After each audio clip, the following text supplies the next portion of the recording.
ما لاحظتش إن إحنا بنميل للي لا نملكه، وبنشتاق لمن ابتعد، وبنرغب فيما استعصى، وكأن عقولنا مبرمجة إنها تجري ورا المستحيل، وعقلنا شايف إن الشيء كل ما بيكون أصعب كل ما بيكون ليه قيمة أكبر، حتى لو ما كانش ضروري ليه.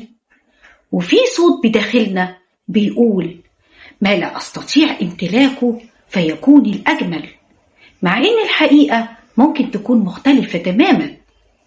فالعقل مش بيفرح بالامتلاك بقدر ما بيفرح بالمطاردة.